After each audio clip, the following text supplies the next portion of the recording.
Hey, what's up, everybody? This is Charles Sabansi. I want to welcome you guys to another episode of the Dreamerspro Show, where we cover everything from sports, hot topics, classic debates, entertainment, and we give you guys a fresh perspective on things and how we see them. And today we got a pretty interesting show for you guys, but before we get into it, please make sure you like the video and subscribe to the channel. Anyway, let me get into this topic here. Now, as y'all know, the Dillon Brooks, the Memphis Grizzlies are having a serious fall from grace. As y'all know, for the past few years, the Memphis Grizzlies have been the #1 trash-talking team in the entire NBA. It's been them. It's been them. And for 2 years now, a good amount of NBA fans have supported them. They liked the fact that they were young, they were carefree, they had a lot of confidence. And at first, I was kind of rolling with it because it was very entertaining.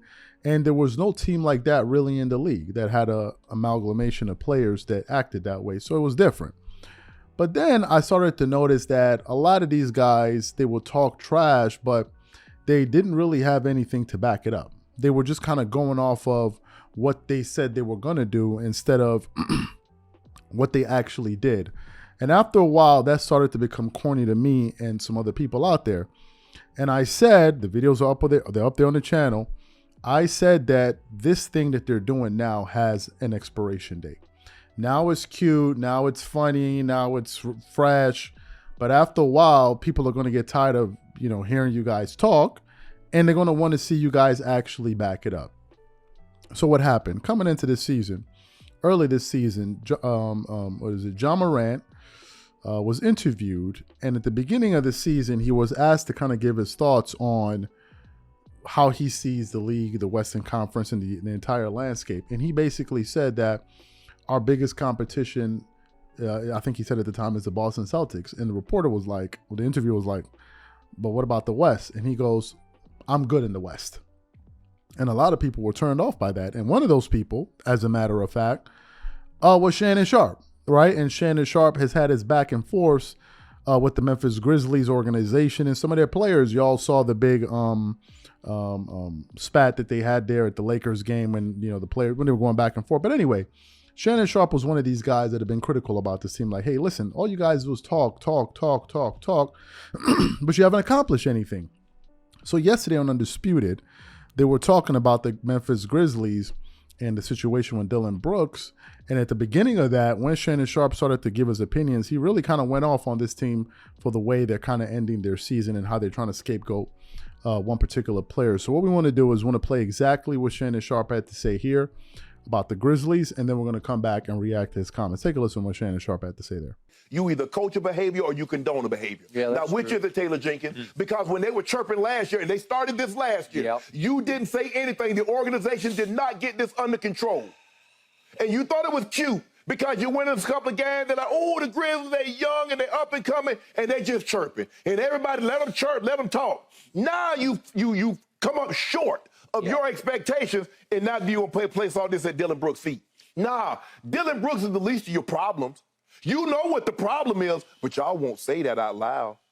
There was another bigger problem that circulated the latter part of this season. It did. But y'all put that on Dillon Brooks.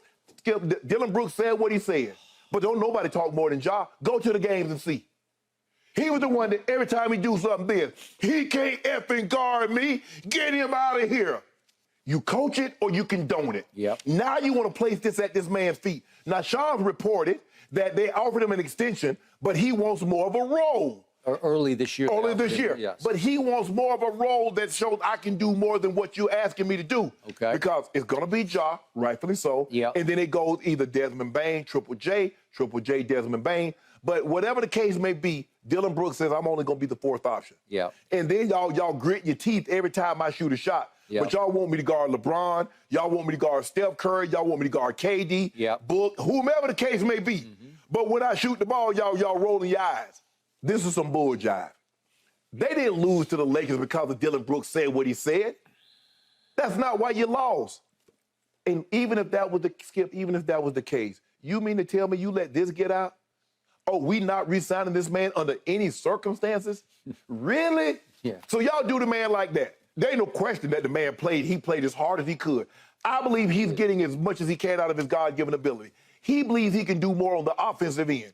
Okay, hopefully he goes somewhere, gets that opportunity. We see Mikal Bridges, when all of a sudden he's not the third option, he's the first option. Look at his scoring numbers. I don't think this guy can do that. Okay. Yeah. He says, let me see. Yep. Skip, if I fail, let me fail on my own. Yep. Don't you hold me back.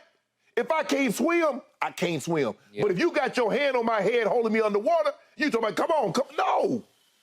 That's some bull jive. That's some bull jive. Yeah, he said it. Yeah, he talk a lot. And he doesn't have the game to back it up. But Skip, they shouldn't have had to do this man like this. That mean he deserved better than that.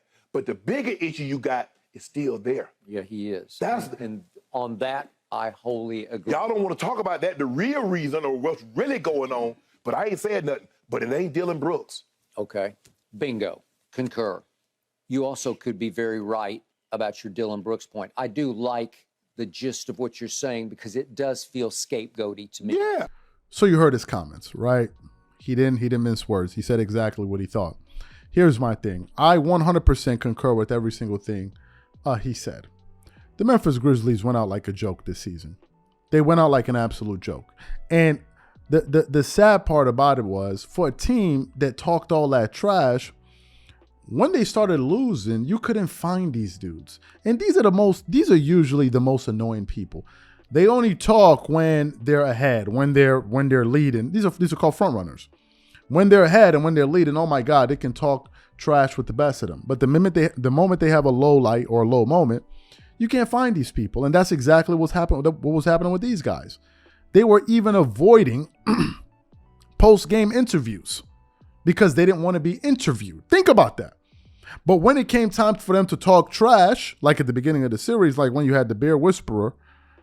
Yeah, I called him, that's right, the Bear Whisperer. Y'all know who he is, the Bear Whisperer. When he was like, LeBron is old. I don't care, he's old. They got to show me. He got to show me. He got to give me 40 for me to respect him. You had all the energy to talk. But when you lost, when these guys were losing, you couldn't find them. And to me, that's a corny way to go out and you lose a lot of respect. If you're going to have that energy, keep the energy all the way. All the way, have the same energy. And I think that's the reason why I think the Memphis Grizzlies now have found a way to turn themselves into I believe they're now the sideshow of the NBA. We can no longer take them seriously anymore. You can't. Because now you know that all they're going to do is talk when they're ahead, and they're never going to back it up. And when they lose, they're never going to stand there and take all the hits for it. They're just going to run away and not want to be a part of it. So to me, I think Shannon Sharpe was 100% on the money with this team, and I think they need to come back this season with a renewed mindset and not do all of this talking. And I think John Morant says something like, I think we need to tone it down. Yeah, y'all really need to.